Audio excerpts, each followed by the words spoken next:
Hi friends, ఈరోజు ఒక స్నాక్తో మీ ముందుకు వచ్చానండి. పచ్చిమిరపకాయ బజ్జీలు తయారు చేసుకుందాం.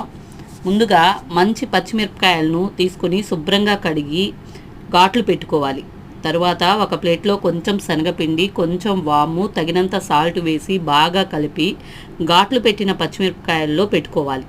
తర్వాత ఒక గిన్నెలో 1 కప్పు శనగపిండి, కొంచెం వాము, వంట సోడా, తగినంత ఉప్పు వేసి నీరు పోసి బాగా కలుపుకోవాలి.